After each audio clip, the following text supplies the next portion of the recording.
Hello नमस्कार दोस्तों, स्वागत है आपका हिंदी में ISPCS चैनल में, जहां आपको मिलते हैं द हिंदू एडिटोरियल हिंदी में। तो दोस्तों, आज का एडिटोरियल शुरू करते हैं, लेकिन उससे पहले आप चैनल सब्सक्राइब कर लीजिए ताकि आपको daily the Hindu editorial Hindi में मिलते रहें। तो आज का जो एडिटोरियल है वो जलवायु नेतृत्व यानी क्लाइमेट चेंज के बारे में है। तो इसका शीर्षक है जलवायु नेतृत्व की जिम्मेदारी और जटिलताएँ। ये आपके प्रीलिम्स में पर्यावरण से रिलेटेड है और मेंस में GS पेपर 3 के अंदर पर्यावरण दिया हुआ है, तो उससे संबंधित है।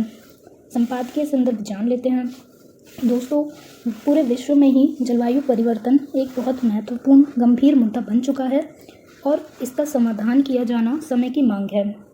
तो हमारा संपादकीय संदर्भ ये है कि पिछले कुछ हफ्तों में COP28 जो UNFCCC के अंतर्गत कोप यानी कॉन्फ्रेंस ऑफ पार्टीज़ यानी मीटिंग होती है क्लाइमेट चेंज से रिलेटेड।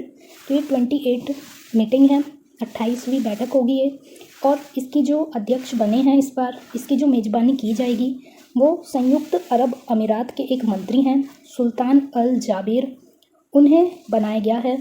तो जो अमेरिका और UK जैसे जो कंट्रीज़ हैं उनका कहना है कि ये जो सुल्तान अल जाबिर हैं, इनकी खुद की जो है ऑयल की कंपनी है, यानी कि जो हमारा जलवायु परिवर्तन है वो सबसे ज़्यादा किस कारण से होता है, जो पेट्रोल है। तो जो ये कच्चा तेल होता है जिसे बाद में रिफ़ाइन करके पेट्रोल बनाया जाता है, उसकी वजह से जो धुआं निकलता है उससे सबसे ज़्यादा क्लाइमेट चेंज होता है। तो ये जो अमेरिका और यूरोप है, वैसे डेवलप्ड कंट्रीज़ का ये कहना है कि ये जो मंत्री हैं सुल्तान अल जाबिर, इनकी जब खुद की ऑयल की कंपनी है जो कि खुद जलवायु परिवर्तन का हिस्सा है, उसका कारण बनती है, उनको नेतृत्व देना इस COP28 की मीटिंग के लिए अच्छा नहीं है, क्योंकि वो जब बात चलेगी तो वो ज़्यादा उतना अच्छा परफॉर्म नहीं कर पाएंगे। उनके जो विचार होंगे वो विरोधात्मक हो सकते हैं, क्योंकि एक तरफ उनकी ऑयल कंपनी है यानी कच्चे तेल की कंपनी है जो कि रिफ़ाइन होकर उससे हम पेट्रोल बनाते हैं, और दूसरी तरफ वो ऐसे COP की मीटिंग के लिए नामित किए गए हैं जो कि क्लाइमेट चेंज से संबंधित है। तो इनमें विरोधाभास देखने को मिल सकता है उनके विचारों में। इसकी पृष्ठभूमि जान लेते हैं।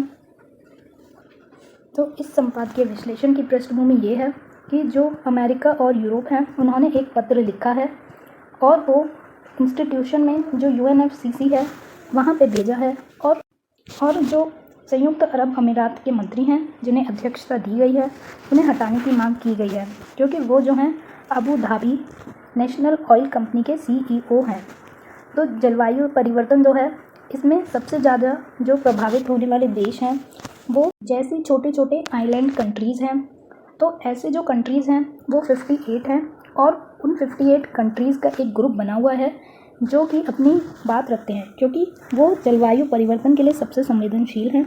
अगर कहीं से भी कोई जो बर्फ़ है वो पिघलती है और समुद्र में बाढ़ आती है तो सबसे पहले आइलैंड जो है तबाह हो जाएंगे, उनमें वहाँ पे बाढ़ आ जाएगी, और जिस वजह से जलवायु परिवर्तन उनके लिए सबसे बड़ी चुनौती है। तो पिछले जो 2 दशक थे उनमें भी $500 अरब का खर्चा किया गया था इस पर, लेकिन कोई ज़्यादा खास हमें अच्छा परिणाम देखने को नहीं मिला। तो ये जो है एक एकता की यात्रा है, यानी कि ये जो जलवायु परिवर्तन है उसके लिए एकता के साथ प्रयास करने होंगे सभी कंट्रीज़ को। तो जो जलवायु परिवर्तन की समस्या है उसके लिए जितने भी राष्ट्र हैं उन सबको एकजुट होना होगा, ताकि जो है इस समस्या से लड़ा जा सके, क्योंकि कोई भी कंट्री जो है उस पर प्रभाव ना पड़े ऐसा नहीं है, पूरे विश्व पर इसका प्रभाव पड़ेगा, जिससे निपटने के लिए सभी कंट्रीज़ को एक साथ आगे आना होगा। तो इसके लिए ऐसा कर सकते हैं कि जो बाकी की हमारी स्वच्छ ऊर्जा है जैसे कि सोलर एनर्जी, विंड एनर्जी, उनका जो है ज़्यादा यूज़ किया जा सकता है, और जो हमारी कोल पे या पेट्रोल पे हमारी निर्भरता है उसे कम किया जा सकता है।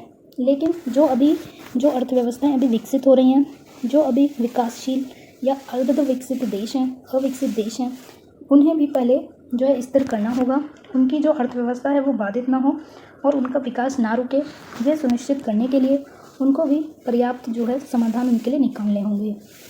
तो बहुत सारी ऐसी कंट्रीज़ हैं छोटी छोटी जो कि अविकसित हैं, और उन्होंने काफ़ी ज़्यादा लोन ले रखा है, तो उस लोन को चुकाने के लिए वो एक बाधा बन गई है उनके लिए। लोन की जो समस्या है जिसका उन्हें समाधान करने के लिए जो है दोबारा से लोन लेना पड़ता है, तो वो इस कर्ज की जो जीवन चक्र है उसमें फंस जाते हैं।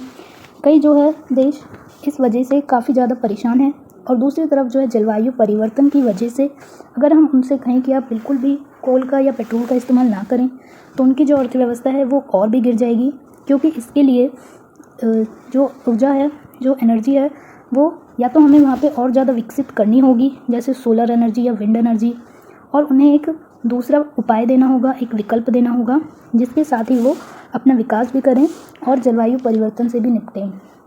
तो जो कॉप है COP28, उसके जो अध्यक्ष नामित किए गए हैं सुल्तान अहमद अल जाबेर, उनके द्वारा कुछ प्रमुख बिंदुओं पर जोर दिया गया है, जैसे कि मीथेन उत्सर्जन और शुद्ध शून्य योजनाएं, यानी मीथेन का उत्सर्जन कम करना, स्वच्छ ऊर्जा का उपयोग बढ़ाया जाए।